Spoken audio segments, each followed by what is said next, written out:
just say that, which I didn't say before, but I'm also affiliated with an NYMF show. I assisted the director on Judas and Me, which is another NYMF show. So, but last year, the show, I worked on another NYMF show, and we were doing consistently doing rewrites. Every other day, the writers would come in with a new scene because once you have the actors in the room, it gives you the opportunity to really look at a scene. And so, I guess this is an interesting question for you, Noah.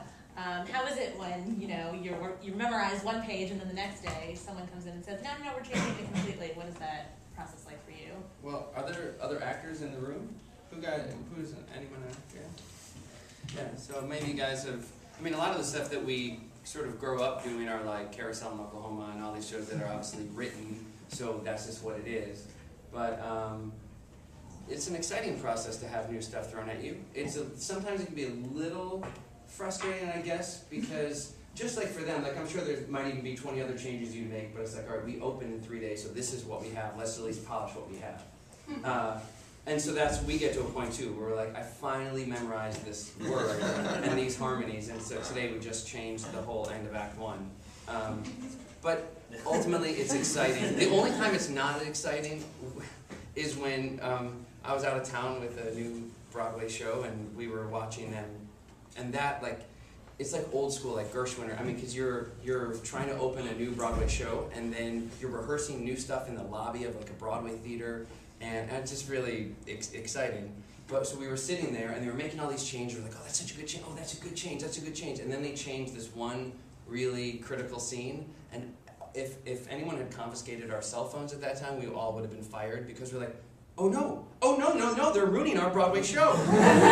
He's got to tell her that he loves her because, no! So then it really hurts because it becomes like our little baby, the show, all of us. So when they make a change that you don't like, it's not really a democracy, so you can't really say anything. You just have to watch your little baby get killed. But the good thing is the audience never knew what we had before in those circumstances. They just get to see the great version that we present them. Noah's being modest too. A lot of the changes that have come up have been actors sort of finding things that show us something else about a scene and made changes that way. Do you find as well that having the actors in the room is very helpful for your writing process? And what is I guess, how do you like to work with your actors if an actor approaches you and says, this scene feels, this character maybe shouldn't be singing this song, it should be, or this scene doesn't feel right for that character. How do you work with actors like that? How do you have a conversation with them? So far, no one said that, but if I thought it was legitimate, I would completely take it into consideration.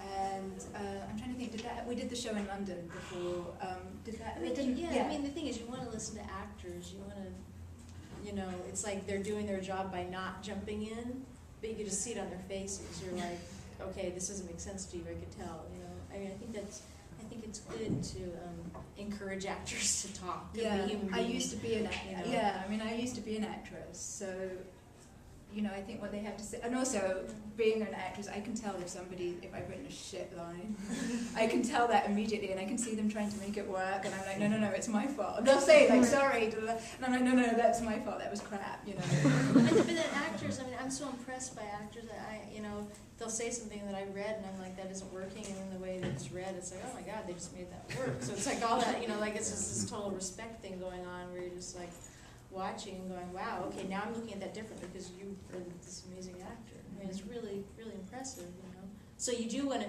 I love that nobody's saying anything, but you could just tell they want to. And it's like really important that they don't, because, it's how is a writer supposed to sit there and look at everything and be clear about it with everybody giving their opinion all the time. But you could just tell there's a lot to talk about. And it seems like every once in a while they sit there and let everybody talk and get it out. It's good. Yeah. I'll tell you in London what the London actors were really helpful. I grew up in London, but I've lived here since I was like 17 years old. They would tell me when I was saying American things instead of British things, because I don't even know that anymore. So they would just be like, cut that, no, nobody British would say that, and all of that, and I totally listened to them, because they all live in London. I listened to them with all of